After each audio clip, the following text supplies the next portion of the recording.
I would like us to come with me to around about 2000, when the rest of the world and us were celebrating millennium, and some of you were scared that the world was going to end. At that time, Uganda made not a decision to say the world was ending, but they made a decision to take on biotechnology. And I happened to be one of the team members that was working on an activity that was charged with the responsibility to lay the platform that would make sure that the matooke that we love to eat is not exterminated by disease. Because there are some difficult diseases, like, for example, bacterial wilt, where we don't have resistance at all, not in any varieties in the world. So we would have to employ alternative technologies, and we wanted to employ biotechnology. Now, so this platform, I was with a team of 3 Ugandans. Now, I'm talking about the ones in the lab. But I was with Lois and Pamela. So we started on this journey, and we were in the lab working almost late into the night. We had a lab full of experiments and petri dishes and days under the microscope. For us to use the technologies in biotechnology, we would need to reduce the banana plant. I'll use the word reduce. It's not like shrinking it, but reduce the plant to its bodybuilding blocks, which we call cells. And we would have to show that we can regrow the plant from the cells. Now, that was the problem. So we worked 1 year, 2 years, and 3 years down the road. I tell you what, the banana plant had refused. Didn't want to be reduced. We were running out of time. The pressure was getting too high. Accountability for money, for a product, for a system in place.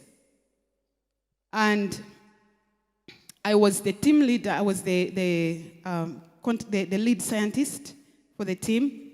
And so my team leader called me to his office and threw the challenge into my face. I had been registered at Makerere University for a master's degree, and I was challenged to take that on as my research project. So I accepted. I knew it was going to be difficult, but I knew I was also going to be starting from a psychological stage of failure, because I had been part of this system, the team that was running for 3 years. I didn't know what I was going to do different, but I agreed that I would do it. So I went into the lab, I set up experiments, and the thing was not working. 1 month, 3 months, 6 months, 1 year, again, the thing was not working. I was beginning to panic. I knew I had to deliver. But I felt like, this is not giving me what I am looking for. I ran, and I got myself another job. I passed the interview, but the director of the organization called and said he wanted to speak to me particularly. So I sat in his office, and he looked at me and said, "Priver, you are a clever girl. You have invested so much in what you have been doing. You are our best candidate, but we are not giving you the job." And he bluntly told me, "Go back to Kawanda. You have a career there. We don't have a career for you here." Now you can imagine the frustration I had. The longest journey I probably had from Entebbe to Kampala. But on the way, there's something that came to my mind, and this is comes from part of my childhood growing up. One time my mother sent me for sugar from a cupboard. I went and tried to open this cupboard and it refused. It refused. And so I couldn't open it, so I came to her and said, Mama, cupboard dayayanga. And she looked at me and said, Yakujira ngwenchi. Through life, she has always challenged us that cannot speak should not defeat you. So I came, all these thoughts going through my mind. I had a team of leaders that believed in me. They supported me. And here I was. I thought, after all, these bananas do not speak. So I came back into the lab. I had moved close to the institute so that I could spend more time in the lab. I remember we spent a lot more time in prayer with my friend Jennifer. She wasn't able to come today. We prayed deeply about this. And I set up a few more experiments, changed different things, read a lot more, and I waited. 4 months later, I was in the lab searching through the plates and under the microscope and looking. And for a moment, I was like, is that right? I looked again. Is that right? I think the inside of me was panicking. And I looked again. I went quickly and pulled out my camera just in case.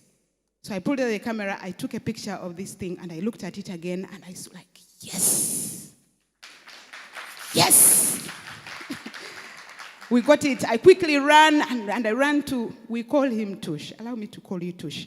I ran to Tush and said, yes, you have to come and see.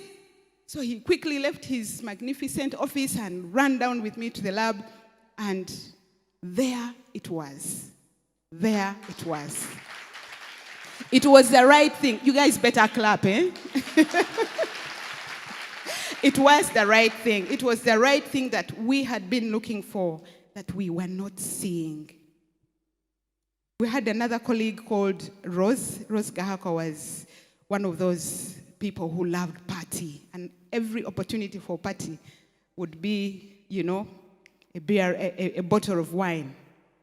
So she got a bottle of wine, and there was celebration, and everybody got to know about it. That was just the starting point.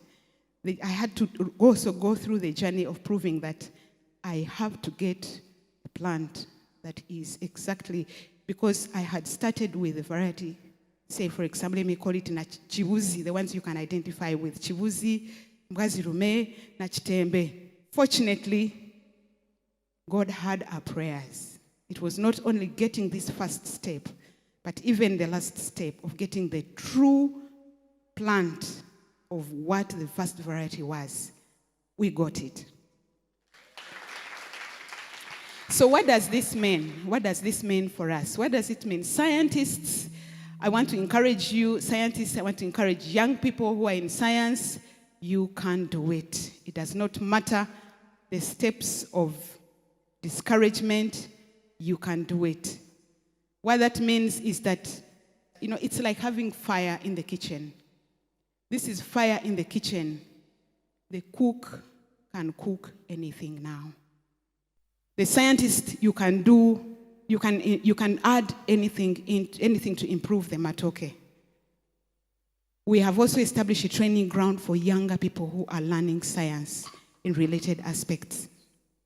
But also what that means is that for a farmer in Masaka, in Kayunga, anywhere in this country who is growing Chibuzi and Mwazirume and Nachitembe, when we have used this system, this fire, to improve a variety so that it can stand up to a disease like bacterial wilt that would otherwise,